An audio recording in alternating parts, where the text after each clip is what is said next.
우린 지난 시간 하나님의 일꾼의 승리라는 제목으로 하나님의 일꾼은 은혜를 헛되이 여기지 않으며 하나님의 일꾼은 자신의 삶에 부끄러움이 없으므로 복음 전도에 걸림돌이 되지 않고 또 하나님의 일꾼은 역설의 삶을 피하지 않는다는 그런 말씀을 나누었습니다. 궁극적으로 성도는 하나님의 일꾼은 사역자는 예수님의 능력 안에서 모든 일을 감당하며 승리하는 삶을 산다는 그런 이야기를 나누었습니다. 오늘은 하나님의 뜻대로 하는 근심이라는 그런 제목으로 사도 바울이 극심한 근심과 환난과 두려움 속에서 디도라는 제자를 다시 만남으로 하나님이 주시는 위로와 기쁨 또 새로운 힘을 얻는 내용을 여러분과 나누고자 합니다.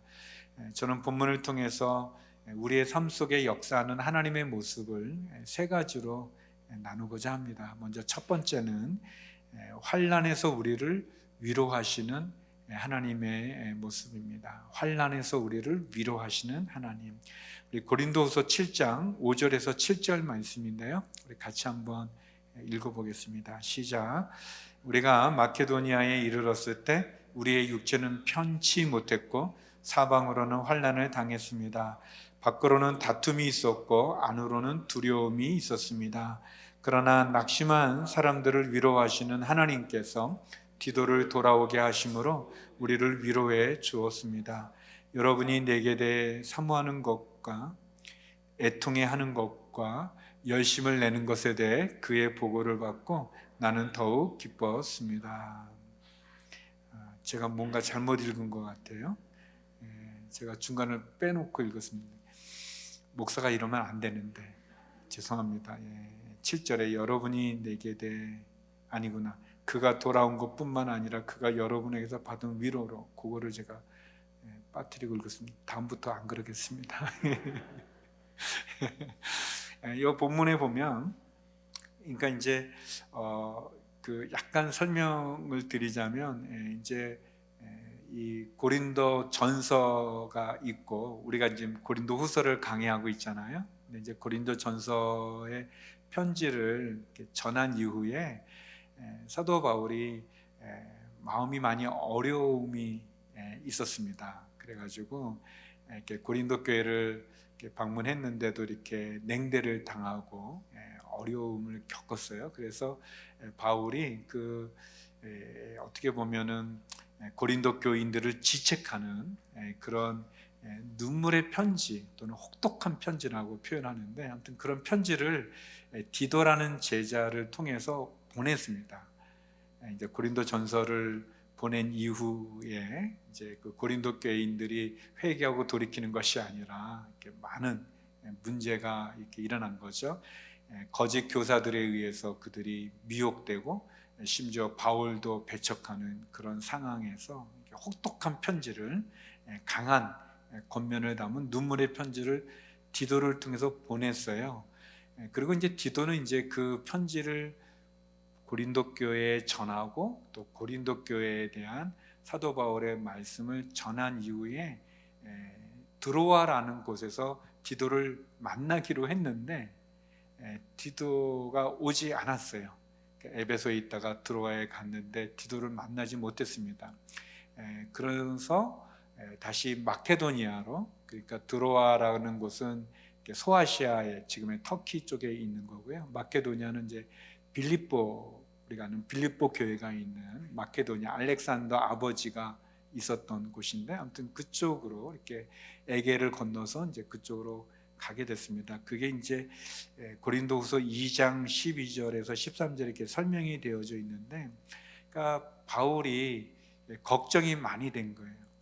디도가 오지 않는 거, 무슨 사고가 생겼는가, 또 아주 강한 아주 편지를 썼습니다. 이게 우리 없어요. 그 편지는 여기 고린도 후서는 그 편지 이후에 쓴 거기 때문에 그 편지는 남아있지 않지만 그러나 이렇게 쭉 본문을 우리가 살펴보겠지만 굉장히 강하게 그들을 지적하는 편지를 썼기 때문에 바울이 좀 근심도 있고 이 고린도 교인들이 그것을 잘 받았을까 또는 또 막 이렇게 반대하고 막 그랬었는데 그런 게 디도를 만나지 못했기 때문에 사실 심신이 지쳐서 마게도냐, 드로아를 떠나서 마게도냐에 가게 된 건데, 고린도후서 2장 14절부터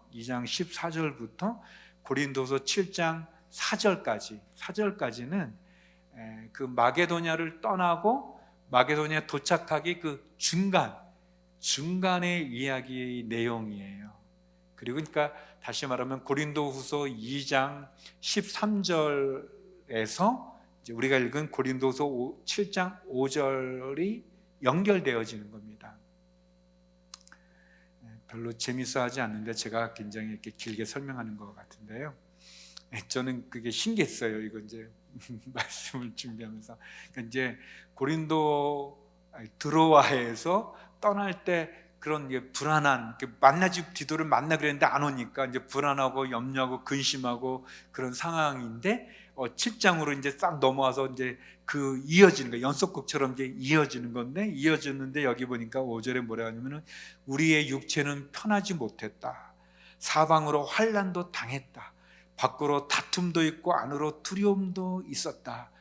그런 거죠. 디도를 만나지 못했기 때문에 불안하고, 이 고린도 교회가 지금 그 혹독한 그 편지를 받고 어떻게 했는지 이렇게 걱정도 되는데, 그런데 여기 보니까 그러나 낙심한 사람들을 위로하시는 하나님, 환난에서 우리를 위로하시는 하나님께서 디도를 만나게 하셨다라는 겁니다. 디도를 만나게 해주셔서, 그래서 그 디도를 통해서 들은 소식으로 큰 위로를 받았다, 그런 얘기입니다. 우리 고린도후서 2장 4절인데요. 이 사도 바울이 우리가 기록으로 남아있지 않은 그 편지, 고린도 전서와 후서 사이에 있는 그 편지인데요. 같이 한번 읽어보겠습니다. 시작. 나는 큰 환난과 마음의 고통으로 인해 많은 눈물로 여러분에게 썼습니다. 이는 여러분을 근심하게 하려 한 것이 아니라 여러분에 대해 넘치는 사랑이 내게 있음을 알게 하려는 것입니다. 여기 보면 눈물의 편지죠. 큰 환난과 마음의 고통, 이 고린도 교회가 막 잘못된 이 거짓 교사들에 의해서 시들리고, 또 그 복음, 다른 복음이죠. 예수님을 전하는, 사도 바울이 전한 복음의 다른 복음을 들음으로 이렇게 막 이렇게 다른 예수를 믿고 막 세상 자랑거리로 그들이 사도 바울을 배척하고 복음에서 떠나 있는 그들에 대해서 강하게 이 눈물로 여러분에게 썼습니다. 눈물의 편지를 썼어요. 아주 강하고 엄하고 질책하고 꾸짖는 그런 편지를 썼는데, 그거는 여기 나와 있는 대로 여러분을 근심하게 하려는 것이 아니라, 여러분이 미워서 그런 게 아니라 여러분을 바른 곳으로 옮게 하기 위한 넘치는 사랑이 내게 있어서 그런 편지를 쓴 거다라고 이렇게 얘기를 하는 겁니다. 제가 이 말씀 보면서 또 우리 담임 목사님 설교를 어제 오늘 계속 들으면서 제가 좀 반성하게 된 거는, 여러분은 저한테 좀 힘든 얘기를 들은 적이 없죠. 여러분이 예배 때 예를 들어서 제 설교를 안 듣고 잔다, 그래서 지적받은 적 있나요? 없습니다. 또는 여러분이 제 설교를 들을 때 다른 거를 한다고 해서 제가 뭐라고 그런 적 있나요? 없어요. 저는 이렇게 다른 분들을 이렇게 꾸짖거나 또는 이렇게 지적하거나 그러지 않아요. 예를 들어서 제가 화를 냈다 그러면 그 사람은 진짜 잘못한 것뿐 아니라 그냥 제가 잘못해도 화 안 내요. 보통 이렇게 언성 높이지도 않고 그렇게 안 해요. 근데 그게 제가 훌륭해서 그런 게 아니라 이 바울과 같은 그런 이 사랑이 제가 부족한 거예요.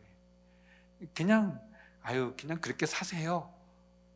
그런 거는 아닌데 그렇다고 제가 막 저분을 바르게 하기 위해서 내가 막 그렇게 안 해요. 그냥 관계 중심인 사람이어가지고 제가 그냥 어렵지 않은 관계 하려는 그런 거 좀 있는 거예요, 제가. 근데 사도 바울이 그 강하고 혹독하고 질책하는 그 편지를 쓴 거는 사랑하기 때문에 그런 거다라고 이렇게 얘기를 하는 거를 보면서 제가 나는 제 안에는 그런 마음이 진짜 있는가.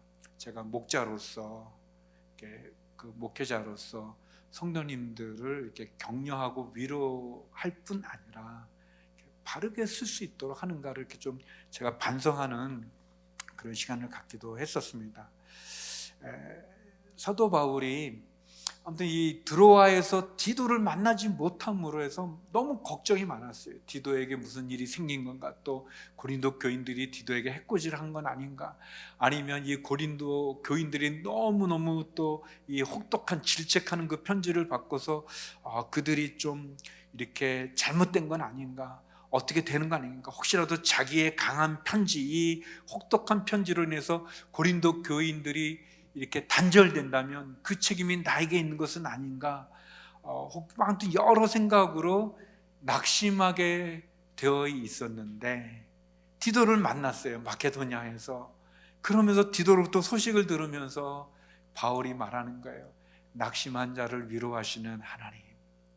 사랑하는 성도 여러분, 우리가 하나님의 선한 일을 하다가 낙심될 때 우리를 위로하는 하나님이 계시다는 것을 기억하시기 바랍니다. 우리가 사람들로부터 여러 가지 이렇게 어떻게 보면 불편한 일을 겪을 때 온전히 하나님 믿는 믿음 가운데 생활을 하는데도 불구하고 우리가 낙심되어지고 환난을 겪을 때가 있지 않습니까? 저는 우리 성도님들 잘 몰라요. 이렇게 한 분 한 분도 여러분이 어떤 사정과 형편의 신앙생활하고 오늘 이 자리에 계시는지 제가 잘 모릅니다. 또 영상을 통해서 예배드리는 분들도 마찬가지고요. 그러나 혹시 여러분들 가운데 신앙을 지킴으로 인해서 환난 가운데 있는 분이 계시다면, 박해 가운데 있는 분이 계시다면, 또 여러분이 온전하고 좋은 마음으로 했음에도 불구하고 오해 속에, 또 관계의 어떤 다른 사람들, 또 사단의 공격으로 인해서 여러분이 환난 가운데, 박해 가운데 계시다면, 환난 중에 위로하시는 하나님, 그 하나님을 만나기를 주의 이름으로 축원합니다. 그 하나님으로 위로받을 수 있는 저와 여러분이 되기를 원합니다. 디도를 통해서 들은 얘기는 이 고린도 교인들이 세 가지의 반응을 보였다고 그랬어요. 7절에 보면 사모하는 것, 애통하는 것, 열심을 낸다고 얘기했습니다. 고린도 교인들이 바울이 보낸 그 눈물의 편지, 혹독한 편지를 듣고 그들이 세 가지 반응을 보였어요. 사모했어요. 그들이 속히 바울을 만나는 것을 사모했고, 애통했어요.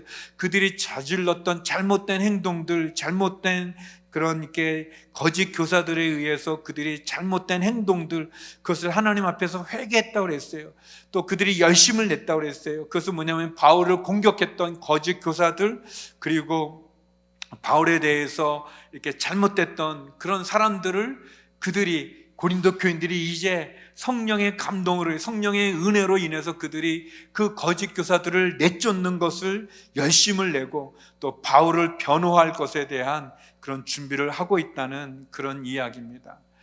엄청난 반전이 일어났어요. 마케도니아에서 디도를 만난 그 내용이 바울이 가졌던 이 안팎의 그 두려움, 환난, 걱정, 근심, 육체도 지치고 피곤하고 있는 그 바울에게 반전이 일어나는 그런 고백을 해주고 있습니다. 사랑하는 성도 여러분, 환난 중에 우리를 위로하시는 그 하나님으로 인해서 반전의 역사가 저와 여러분의 삶 가운데 있기를 주의 이름으로 축원합니다. 그래서 제가 좀 저의 이런 연약한 성품으로 인해서 좀 낙심됐다가, 그래 내가 다시 바울을 본받아서, 그러니까 앞으로 제가 설교할 때 자지 마세요. 자지 마시고 자는 분 없어요. 혹시 또 영상으로 보는 분들이 오해하면 안 되는데요. 다 얼마나 이게 이 비저 오늘의 상황이 좀 안 좋은데도 얼마나 잘 들어주시는지 너무 제가 감사하고 있습니다. 두 번째 우리의 삶 속에 역사하시는 하나님은 어떤 분이냐면 근심에서 우리를 구원하시는 하나님이세요. 근심에서 우리를 구원하는 하나님. 우리 좀 본문이 긴데요, 8절에서 11절 말씀 같이 한번 읽어보겠습니다. 시작. 내가 편지로 인해 여러분을 근심하게 했다 할지라도 지금은 후회하지 않습니다. 내 편지가 여러분을 잠시 상심하게 했다는 것을 내가 알고 후회하기는 했으나 지금은 내가 기뻐하고 있습니다. 왜냐하면 여러분을 근심하게 했기 때문이 아니라 여러분이 그 근심으로 회개하게 됐기 때문입니다.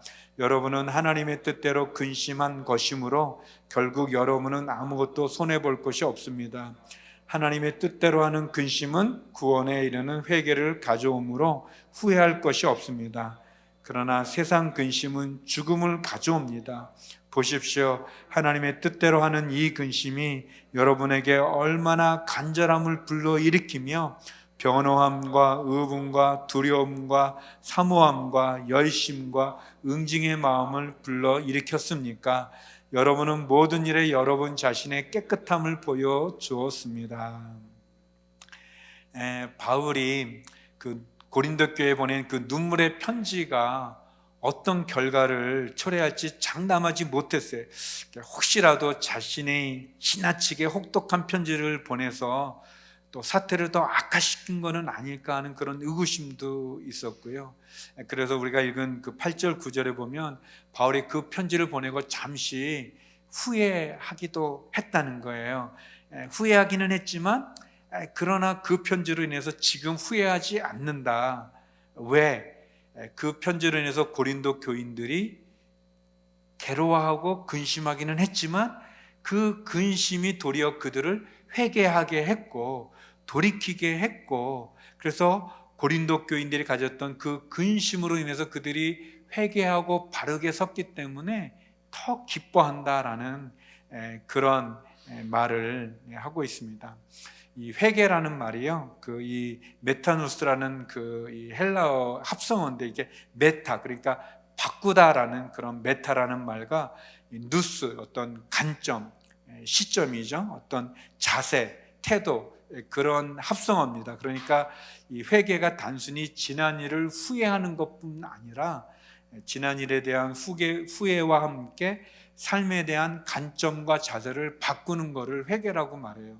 이 회개라는 게 이제 한문이잖아요. 그러니까 다시 말하면 뉘칠 회자에다가 고칠 개자를 쓰거든요. 그러니까 우리가 회개한다라고 그랬을 때는 뉘우치는 것뿐 아니라 고쳐야 돼요. 우리의 삶이 고쳐야 됩니다. 단지 후회하고 뉘우치는 것만이 아니라 고치고 바꾸는 행동을 포함하는 거죠. 이 하나님의 뜻대로 하는 근심은 우리를 회개의 구원함에 이른다고 그랬습니다. 회개까지 이르게 하는 거죠. 세상의 근심은 사망과 죽음일 뿐인데, 그렇다면 하나님의 뜻대로 하는 근심이 무언가? 그거는 죄에 대한 철저한 회개입니다. 그리고 돌이키는 것이고 또 십자가 앞에 자기를 죽이는 것, 그리고 예수님을 따라가는 것을 말하게 됩니다. 이 현대어 성경은 이 하나님의 뜻대로 하는 근심을 경건한 슬픔이라고 이렇게 번역했어요. 너무 좋은 표현인 것 같아요. 경건한 슬픔이죠. 슬픔인데 하나님 앞에 바로 서지 못한 나의 죄를 뉘우치는 경건한 슬픔. 죄에 대해서 내가 씨름하고 돌이키고자 하는 그런 결단의 슬픔. 그것이 하나님의 뜻대로 하는 근심이라고 말할 수 있습니다. 저의 그 개인적인 얘기인데, 제가 그 아내하고 그 고등학교 때부터 이렇게 교제를 했었어요. 그 문학서클에서 만나서 이렇게 하고 이제 대학을 갔는데, 이제 저는 이제 서울에서 이제 대학을 다녔고 아내는 이제 지방에서 대학을 다녔는데, 그때는 이런 이런 스마트폰 같은 게 없었을 때예요. 그 82년도니까. 그래서 이제 저희가 편지를 이렇게 써서 서로 이렇게 주고 받는데, 아내가 편지를 이렇게 했는데 제가 좀 불편했어요. 그 편지가. 그래서 제가 혹독한 편지, 눈물의 편지는 아니지만 제가 강하게 이렇게 좀 이렇게 편지를 써서 이렇게 그걸 보낼까 말까 하다가 편지통에, 우체통에 넣었어요. 그리고 이제 그게 이제 가가지고 아내가 그것을 읽고 다시 돌아오는 거 일주일 동안 제가 얼마나 내가 보내면 안 되는데. 그걸 어떻게 반응했을까? 이 바울이 그런 것 같은 그런 시간이 있었어요. 근데 너무 회신이 왔어요. 답장이 왔어요. 답장을 뜯어보는 손도 떨리면서. 근데 너무너무 감사하게 아내가 제가 했던 강한 어조의 그 편지를 다 받아들이고, 그리고 잘하겠다고 그런 답장이 왔어요. 얼마나 기뻤는지 몰라요. 그리고 이제 계속 연애를 잘하고 결혼 잘해서 32년이 됐어요. 벌써 오래됐죠. 아주 옛날이는데 바울이 그 편지를, 눈물의 편지, 그 아주 강하게 그 고린도 성도들의 그 잘못된 분에 대한 질책하는 그 편지를 보냈지만, 그것은 그들을 미워해서 그런 게 아니라 사랑하기 때문이라고 얘기를 했어요. 그러나 너무 강한 편지였고, 또 그 편지를 전달했던 디도를 만나지 못하는 그런 기간 동안에 근심했지만, 그러나 그 하나님의 뜻대로 하는 그 근심이 결국은 고린도 성도들을 온전하게 만들고, 그들을 회개하게 만들고, 그들이 바로 서게 만들었다는 거예요. 사랑하는 성도 여러분, 그 하나님의 뜻대로 하는 근심, 경건한 슬픔, 과연 우리 안에 그런 하나님의 뜻대로 하는 근심이 있는가? 우리의 죄악에 대한 경건한 슬픔이 있는가? 그 하나님의 뜻대로 하는 근심은 고린도 교인들을 바꿨습니다. 이게 좀 더 잘 표현된 게 개역 개정인데, 우리 고린도후서 7장 11절을 우리 같이 한번 개역 개정 번역으로 같이 한번 읽어보겠습니다. 시작. 보라, 하나님의 뜻대로 하게 된 이 근심이 너희로 얼마나 간절하게 하며, 얼마나 변증하게 하며, 얼마나 분하게 하며, 얼마나 두렵게 하며, 얼마나 사모하게 하며, 얼마나 열심 있게 하며, 얼마나 벌하게 하였는가. 너희가 그 일에 대해 일체의 너희 자신이 깨끗함을 나타내었느니라.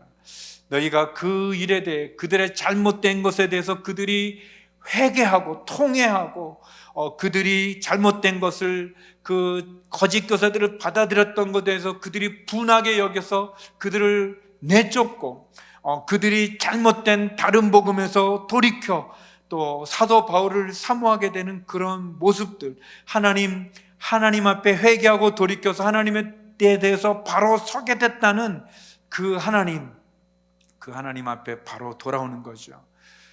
사랑하는 성도 여러분, 저는 우리에게도 죄로부터 돌이키는 이 하나님의 뜻대로 하는 근심이 있기를 바랍니다. 우리의 삶 속에 경건한 슬픔, 우리 자신이 하나님의 못 미치는 우리 자신의 부족함에 대한 경건한 슬픔, 그럼에도 불구하고 또한 죄를 짓고 또 죄를 반복하는 것에 대한 경건한 슬픔, 하나님 앞에 온전한 순종과 헌신으로 드리지 못하는 우리의 경건한 슬픔이 우리의 삶 속에 있기를 바랍니다.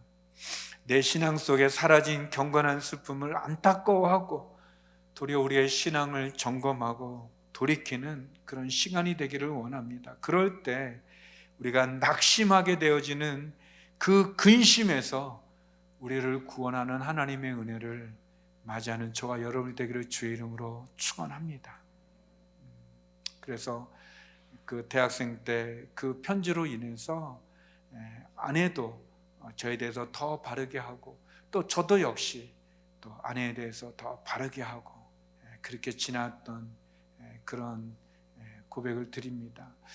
사랑하는 성도 여러분, 우리의 삶 속에 분명히 우리가 근심하지만 그 근심이 하나님의 뜻대로 하는 근심이라면, 경건한 슬픔이라면, 그것이 성령이 우리를 도와주는 그런 성령의 신호라면 그것은 우리를 구원으로 인도해 줄 것입니다. 성도 여러분, 우리가 죄를 짓는데도요, 아무 일도 없다면, 내가 잘못하고 있는데도 아무 일이 없다면, 여러분 당장 교회로 오셔서 회개 기도 드려야 돼요. 하나님, 저를 포기하는 겁니까? 여러분, 죄를 졌는데도 나를 내버려 둔다면 그게 진짜 문제죠. 내가 죄를 졌는데 하나님 나를 채찍질한다면 그래도 하나님 나를 포기하지 않으시는 거예요. 그게 힘든 게 아니라 그게 내게 기회가 있는 겁니다. 하나님의 뜻대로라는 근심은 우리를 구원으로 인도해 주시죠. 우리의 삶 속의 역사는 세 번째, 하나님은 우리를 염려에서 우리를 새롭게 하시는 하나님입니다. 염려에서 우리를 새로운 힘을 주시는 분이세요. 우리 12절 13절 같이 한번 읽어보겠습니다. 12절 13절입니다. 시작.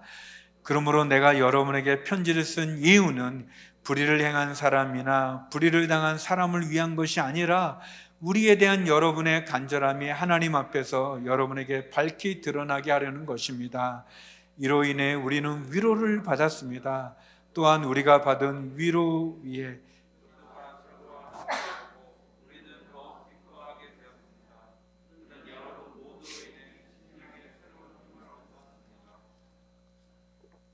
아멘. 디도를 만나서 디도로부터 이야기를 들었어요. 그 혹독한 눈물의 편지를 받고 고린도 교인들이 돌이켰다는 소식을 들었어요. 얼마나 감사한지 몰랐어요.